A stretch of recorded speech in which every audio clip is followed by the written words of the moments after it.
For more than a quarter century, J. McInerney has been one of the most conspicuous and productive fiction writers of his generation.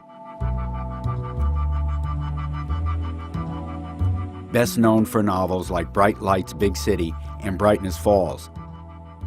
McInerney is also an accomplished short story writer, and he has a new collection. It's called How It Ended, and the title implies that McInerney, who for so long has been a laureate of Manhattan and its ups and downs, has returned to his subject at a time when the city is in a different place from where it was some years ago.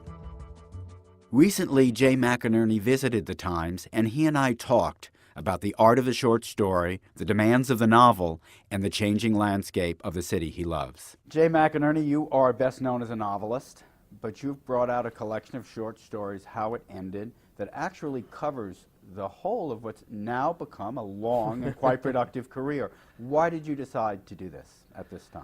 Well, you know, like most novelists, I cut my teeth writing short stories. You don't suddenly at the age of 21 or 2 decide to sit down and write a novel. And I also studied with two of the great masters of the form when I went to Syracuse University for graduate school.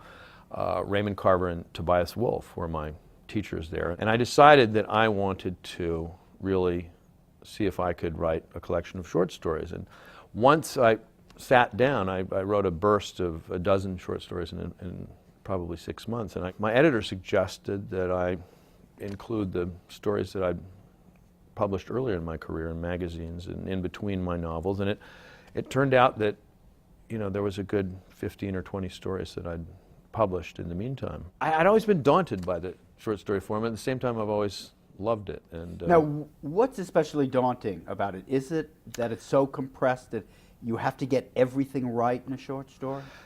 Yes, I think that's pretty much it. Is that you know, the novel is very forgiving. It can have digressions. It can have false starts. It can have, you know, it can even have patches of God forbid, undistinguished prose. And you know, the short story has to burn with that hard gem-like flame. I think that, you know, it has to have a great economy of means. You know, I think that there are those rare writers like John Updike, perhaps Richard Ford, who seem to be almost ambidextrous, who are good in both forms. But so many people like Carver, like Frank O'Connor, or like most of the novelists we can name, just seem to naturally be drawn to one or the other. And I was afraid that I was a novelist, for better or worse. I mean, I guess you shouldn't complain about being a novelist. You're a very celebrated writer. You've been famous really from very early age, your late 20s. But I don't think many people know much about you. Aside from the public persona, where are you from? Where did you grow up? What's your background? Yeah, I guess there's a sense in which I didn't exist until I was 29. But I was my father was a corporate gypsy, and my family is from the Boston area, Wellesley and Newton. We were a fairly observant Irish Catholic household, and you know, I couldn't imagine following my father into the corporate world. Are you a New Yorker? Is that how you see yourself? Oh, absolutely, yeah. And you know, I mean, I didn't have the good fortune to be born here, but I had the good sense to move here. And you know, I don't give people a lot of credit for being born here. I came to New York at a moment when it could have almost gone either way. Fall of 1979, beginning of the 1980s. New York was just recovering then, but there was a moment when people had really written the city off, and I watched the prosperity, the growing prosperity of the 80s with a kind of sense of disbelief. I mean, I think as an Irish Catholic, I always think things will go wrong sooner or later. Well, let's talk about the world falling apart. In a way, that's been one of your themes for a long time now. You have two brilliant interrelated novels, Brightness Falls and then The Good Life. They feature a couple, Russell and Corinne Calloway, who seem to be very glamorous Manhattanites, but actually they're not. They're kind of scraping by. Their apartment's too small. There is some of that older story of the striver in your fiction, right? Because people think of the aristocrats. Yeah. And in my mind, all of my characters are strivers. I feel that in recent years I've had to deal with the perception that I'm writing about extremely prosperous and even wealthy people. And in fact,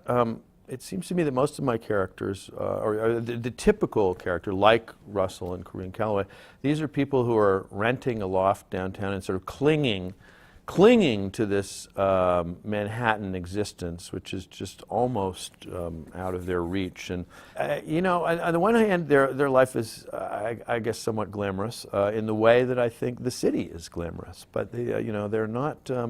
But at the same time, they're struggling to maintain their foothold in the city. And I hope that Manhattan will always be a place that has room for people who with artistic ambitions, with people who aren't making 7 figures a year. When I came to this city, it was a city of bohemians, and it was a city of punk rock and graffiti artists, and hip hop was being invented here, and independent filmmakers were reinventing the cinema, and these are the people who seemed to be in possession of the soul of New York. 10 years later, it seemed to have passed to Wall Street and to the investment bankers, who were inevitably described in the business pages as rock stars, you know. And to me, I don't know, that wasn't why I came. That wasn't the New York that I fell in love with from afar. And I would like to think that, you know, that the New York that I fell in love with hasn't disappeared entirely, or that it's coming back.